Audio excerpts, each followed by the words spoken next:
Con The Boat Show siamo a Padenghe sul Garda e vi portiamo a visitare uno studio di progettazione molto importante in Italia. È difficile che un velista non abbia mai navigato su una barca uscita da questo studio o perlomeno dove questo studio ha collaborato alla costruzione. È Felci Yacht Design, fondato nel 2001 da Umberto Felci, Lorenzo Giovannozzi ed Elda Cortinovis. Un'attività poliedrica che comprende il disegno di prototipi per partecipare alle regate e la collaborazione con grandi cantieri come Del Pardo e Dufour. La gamma Dufour è praticamente tutta disegnata dallo studio Felci. E poi ancora AS Yacht con le barche più recenti e importanti, il 60 e il 70 piedi.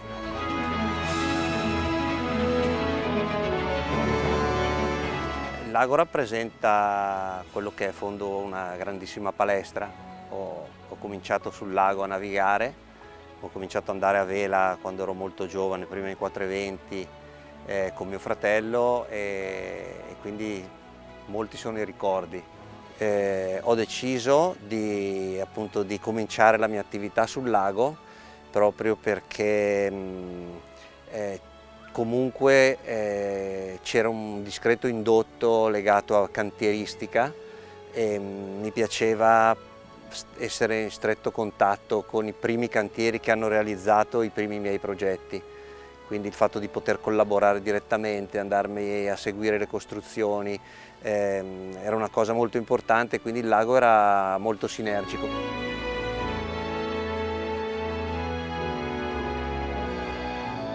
La 100 miglia ha rappresentato, soprattutto in passato, un tassello importante. La prima barca che ha vinto la 100 miglia è il Bravissima. È il mio progetto numero 3, avevo anche timonato la barca. Era una barca nuova, diversa, che ha dimostrato veramente delle caratteristiche incredibili. Ancora oggi Bravissima vince. Poi la 100 miglia, mie imbarcazioni, tantissime l'hanno vinta. Il Clandestine, che è il nostro classe libera, penso che l'abbia vinta 5-6 volte. Progettare una barca in fondo ancora oggi è una cosa molto complessa. Si devono mettere insieme tante conoscenze dal punto di vista appunto pratico, cioè devi sapere cosa stai facendo, una barca la devi conoscere, l'attrezzatura di coperta, per forza di cose è un vantaggio incolmabile e soprattutto è una condizione che è necessaria.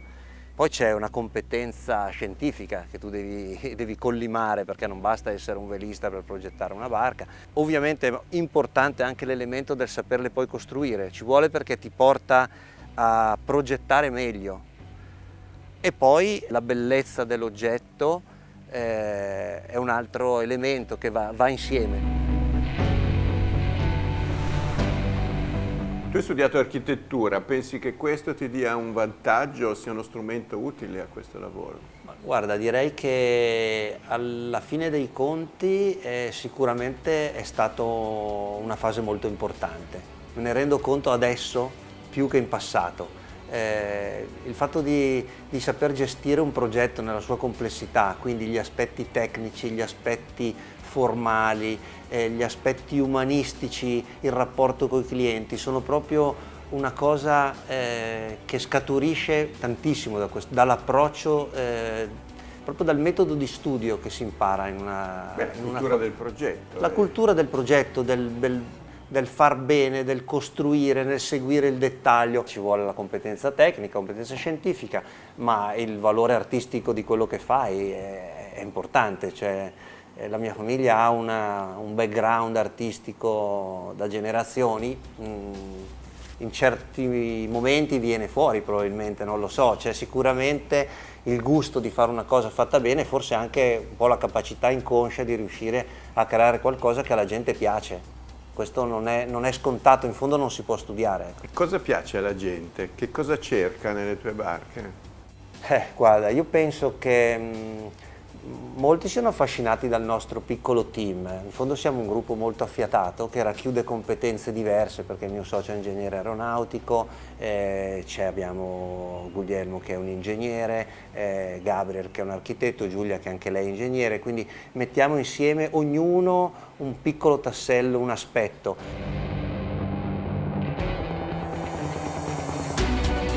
Un ingegnere aeronautico e un architetto sembra un matrimonio perfetto per disegnare barche. Ma diciamo che è una binata che effettivamente penso che sia stata abbastanza vincente. Ci completiamo molto, c'è molta stima e amicizia reciproca, quindi questo sì, penso che si ripercuota molto nei nostri progetti.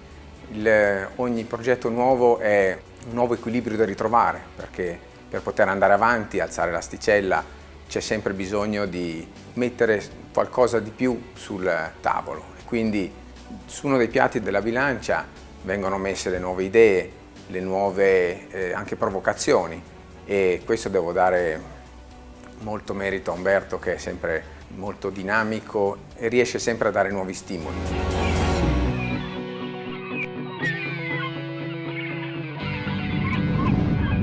Io ho l'impressione che nella nautica però i cantieri spesso ricerchino dei designer che non conoscono il prodotto, nella speranza che questi portino nuove idee. E io sono abbastanza contrario. L'oggetto barca è una cosa precisa, è un mondo complesso dove metter mano. Sono d'accordo. Sono due atteggiamenti in fondo, no? Il tradizionalista che immagina che la barca a vela deve avere il carteggio sulla destra, e invece la visione di chi dice no, basta, ci hanno stufato queste cose, adesso arriviamo, facciamo le cose di rottura. È chiaro che io sono d'accordo sul fatto che la barca deve avere delle caratteristiche tecniche imprescindibili, cioè non esiste una barca a vela, deve essere perfetta con 20 nodi di bolina, se non va bene lì non è una barca a vela. Questo qui non ci sono scuse che mi puoi raccontare, il design, non ci sono scuse. Però per arrivare lì posso arrivarci in tanti modi. Non posso non guardare quello che fanno gli altri, dove sta andando il mondo del design, le forme, quello che la gente vuole percepire.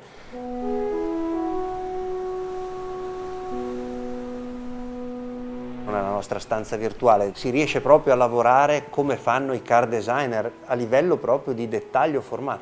Una volta non si faceva questa cosa qui.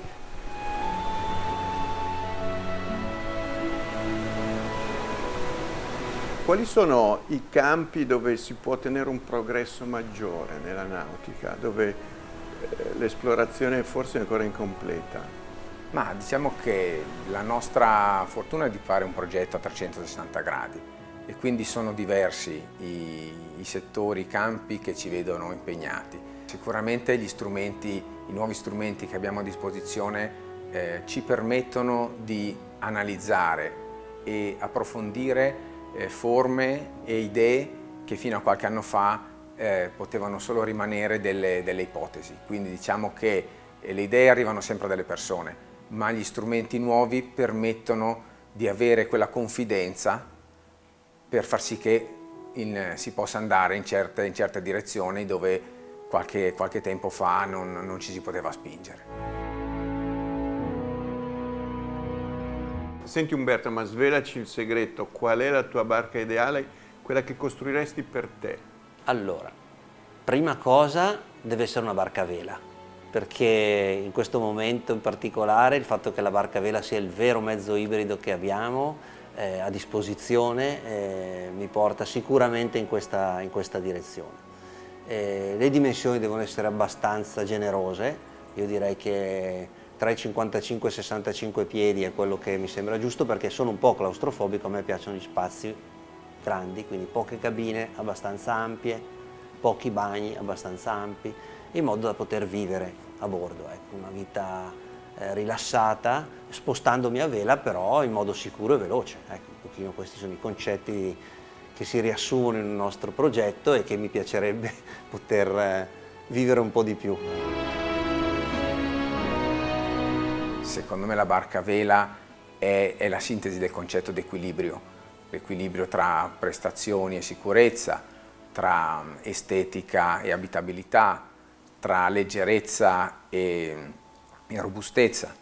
Ogni volta bisogna miscelare questi fattori e quello che noi facciamo quotidianamente è metterli insieme con una grande rigorosità. È un lavoro che si vede poco, è un lavoro di cui si vedono gli effetti, perché quando si viene provata una barca e vengono lodate, le doti di equilibrio, di facilità di utilizzo, ma anche di velocità, performance, eccetera, è tutto frutto di un grandissimo lavoro che si vede meno, ma che parte appunto dalle forme di carena, ai profili utilizzati nelle pinne, alle superfici laterali delle appendici in genere, le riduzioni di resistenze dei bulbi. E tutto questo è tra virgolette, è un lavoro sporco che nessuno vede, ma che fa poi la differenza dell'oggetto barca a vela. La vera prestazione non è la punta di velocità, ma è la confidenza che si deve avere nel proprio mezzo di poter anche cavarsela in situazioni complesse. Questa è una grandissima peculiarità che viene ricercata costantemente nel nostro lavoro.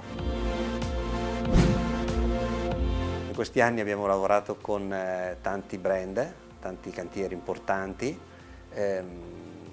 Abbiamo cominciato con il cantiere del Pardo moltissimi anni fa, abbiamo realizzato il primo Grand Soleil 70 Custom e poi una serie di barche per questo cantiere. Poi abbiamo lavorato per la Dufour, abbiamo cominciato nel 2002 a fare barche per Dufour creando le gamme Performance e le gamme Grand Large. Abbiamo cominciato col famoso Dufour 40 nel 2002 e stiamo ancora collaborando con loro. Per Dufour abbiamo dovuto cercare di collaborare alla creazione di un brand così importante, cioè alla fine il nostro prodotto, progetto, è ovvio che ha una ricaduta importante su quello che è poi il cantiere, quindi per esempio l'idea di introdurre un family feeling molto forte tra un modello e l'altro era stata una cosa che nel 2002-2003 era parecchio innovativa e a noi era sembrata una cosa molto naturale e è una cosa che hanno cominciato a fare anche tutti gli altri parecchi anni dopo. Anche con altri cantieri importanti come ad esempio Ice Yacht abbiamo portato avanti il nostro tipo di approccio al progetto.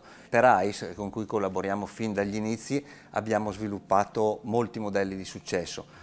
Parliamo di un 52, di un 60 che sono stati costruiti in svariati esemplari per arrivare poi fino all'ammiraglia che è il 70 piedi. Tutte queste imbarcazioni hanno una linea trasversale che le rende riconoscibili. Ecco, questo è frutto di un lavoro voluto che cerca di dare proprio una continuità a un lavoro legato a un brand. È un approccio diverso rispetto a quello che abbiamo tenuto con altri cantieri per i quali abbiamo realizzato dei progetti unici come per esempio il 65 per Persico Marine o i progetti fatti per Adria Sail, che sono imbarcazioni completamente custom, tagliate sul cliente e cucite quindi su misura.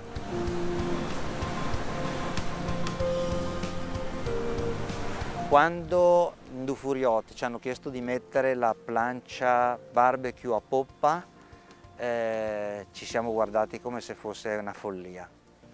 E però ovviamente abbiamo fatto quello che ci chiedevano, quindi abbiamo provato a introdurre la plancia nel miglior modo possibile, che desse il meno fastidio possibile. Ecco, ti dirò che questa è stata una delle cose incredibili perché ha avuto un successo di vendite pazzesco e ogni volta che io vado in crociera con un Dufour mi rendo conto del perché. Tu dalla mattina alla sera puoi cucinarti i pancake alla mattina, il polletto allo spiedo alla sera, quindi effettivamente una cosa molto semplice che costa qualche centinaio di euro rende l'utilizzo di una barca molto migliore, molto più friendly e ti permette di vivere una crociera molto meglio. È molto importante usarle le barche, andare in crociera, io tutti gli anni vado in crociera, le provo una dopo l'altra, mi faccio con la famiglia, è un modo per vivere il mare, no? E quindi è un continuo crescere all'interno della propria progettazione.